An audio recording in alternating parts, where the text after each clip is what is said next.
আচ্ছা, আমার নবীকে যদি আমরা বলি যে উনি 40 বছর আগে নবী ছিলেন না, এই কথাটা বলার মধ্যে কেমন জানি খটকা লাগে না? দর্শক, আপনি খেয়াল করুন, কেউ যদি আপনার সামনে বলে যে নবী তো 40 বছর আগে নবী ছিলেন না, উনি তো নবী হননি, আপনি নিজেই নিজের অজান্তে নাউজুবিল্লাহ বলে দিবেন।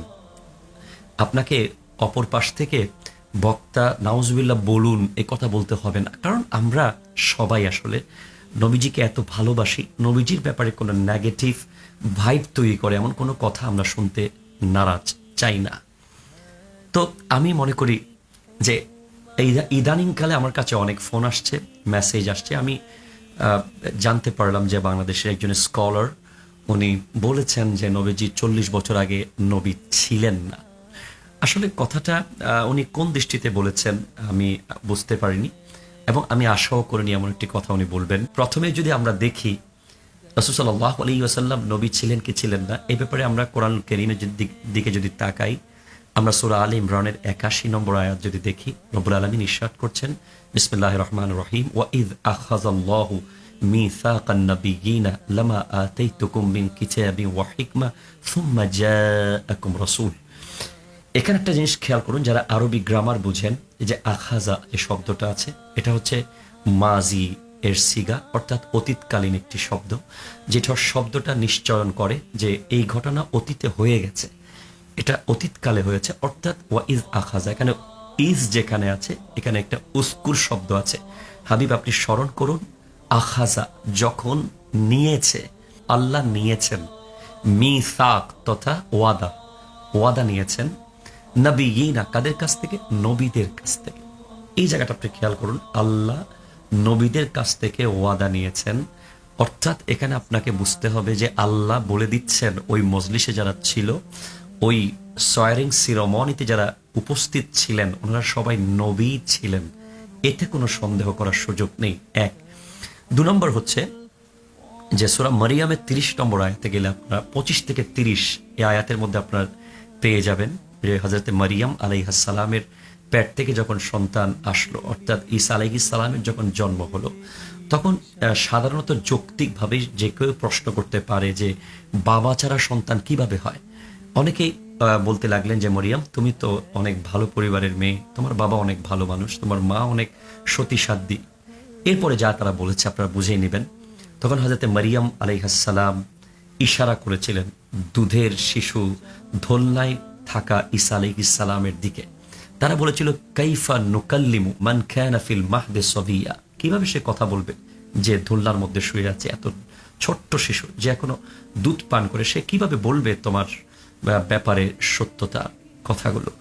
তখন সাথে সাথে ঈসা আলাইহিস সালাম জবাব দিলেন, ইন্নী আব্দুল্লাহ আতানিয়াল কিতাব ওয়া জাআলানি নাবিয়্যা, আমি আল্লাহর বান্দা, আমাকে কিতাব দেওয়া হয়েছে এবং আমাকে নবী বানানো হয়েছে। ঈসা আলাইহিস সালাম যদি ধুলনায় থাকা অবস্থায় উনি নিশ্চিত বলতে পারেন যে আমি নবী, বা উনি যদি ধুলনায় থাকা অবস্থায় দুধের শিশু অবস্থায় নবী হন, আমার নবী তো ইমামুল আম্বিয়া, আমার নবী তো রাহমাতাল লিল আলামিন, যার উপরে ঈমান আনার ব্যাপারে সব নবীকে আল্লাহ স্পষ্ট মিসাক নিয়েছেন, যার খিদমত করার জন্য আল্লাহ সমস্ত নবীদেরকে ওই মিসাক, ওই ওয়াদা নিয়েছিলেন, উনি হচ্ছেন আমার নবী।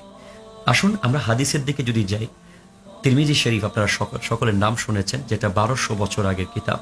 সেখানে ইমাম আবু ঈসা তিরমিজি রাহমাতুল্লাহ আলাইহি একটি হাদিস কোট করেছেন, যেটি 3609 নম্বর হাদিস, যেটাকে উনি হাযা হাদিসুন হাসানুন সহিহুন বলেছেন। ওই হাদিসটি হযরত আবু হুরায়রা রাদিয়াল্লাহু তাআলা আন থেকে বর্ণিত। সাহাবায়ে কেরাম নবীজিকে জিজ্ঞেস করছেন, ক্বালু মাতা ওয়াজাবাত লাকান নবুওয়াহ, ইয়া রাসূলুল্লাহ, কখন আপনার উপর নবুয়ত অবধারিত হয়েছিল? তখন নবী সাল্লাল্লাহু আলাইহি ওয়াসাল্লাম ইরশাদ করেন, ওয়া আদামু বাইনার রূহি ওয়াল জাসাদ, যখন আদম তার বডি এবং রূহের মাঝখানে, তখন আমার উপর নবুয়ত অবধারিত হয়েছে, তখন আমি নবী। এরপর আপনি যদি দেখেন, এই হাদিসটিও সহিহ, এবং বিশেষ করে নাসিরউদ্দিন আলবানী, আমার ভাইয়েরা যাকে মানেন, উনিও এই হাদিসকে সহিহ বলেছেন। সেটা এসেছে ইবনে হিব্বানের মধ্যে এসেছে, মুসনাদে আহমদের মধ্যে এসেছে। মুসনাদে আহমদের 17163 নম্বর হাদিসে এসেছে মুসনাদে আহমদের মধ্যে। এরপরে শরহুস সুন্নাহর মধ্যে এসেছে ইমাম বাগাবীর, যে রাসূল সাল্লাল্লাহু আলাইহি ওয়াসাল্লাম ইরশাদ করছেন, ইন্নী ইনদাল্লাহি মাকতুবুন খাতামুন নবিয়্যিনা ওয়া ইন্না আদামা লামুনজাদিলুন ফি তিনাতিহি سأخبركم بأول أمري دعوة إبراهيم وبشارة عيسى ورؤيا أمي التي رأت حين ودعتني وقد خرج لها نور أضاءت لها منه قصور الشام. অর্থাৎ রাসূল সাল্লাল্লাহু আলাইহি ওয়াসাল্লাম ইরশাদ করছেন, আমি আল্লাহর কাছে তখন শেষ নবী হিসেবে লিপিবদ্ধ ছিলাম যখন আদম তার খামিরের মধ্যে ছিল, এবং আমি তোমাদেরকে আমার প্রথম দিকের আগমনের বর্ণনা দিচ্ছি। আমি হলাম ইব্রাহিম আলাইহিস সালামের দোয়া, ঈসা আলাইহিস সালামের সুসংবাদ এবং আমার মায়ের স্বপ্ন। আমার মায়ের পেট মোবারকে যখন আমি ছিলাম, আমার মা স্বপ্ন দেখেছিলেন আমার মায়ের পেট থেকে একটা নূর বের হয়েছে, যে নূরটি মক্কার জমিন থেকে মুলকে শামের রাজপ্রসাদ পর্যন্ত আলোকিত করে দিয়েছে। এভাবে আমরা যদি দেখতে থাকি একের পর এক অসংখ্য হাদিস আমরা বলতে পারবো। নবী সাল্লাল্লাহু আলাইহি ওয়াসাল্লাম ইরশাদ করছেন, এটাও সহিহ হাদিস এসেছে যে আমি সৃষ্টিতে সবার আগে নবীদের মধ্যে এবং এসেছি সবার পরে।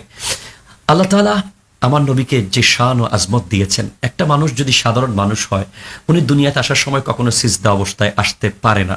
এটা আমাদের সম্পূর্ণ যুক্তির বাইরে আমাদের মনে হবে। এবং উনি শাহাদাত আঙ্গুলকে উপরের দিকে রেখে আসতে পারে না, উনি খতনা অবস্থায় আসতে পারে না। উনি আসার আগে 9 মাস ব্যাপী ওনার আসার সুসংবাদ দেওয়ার কোনো যৌক্তিকতা নেই সাধারণ মানুষ যদি হয়।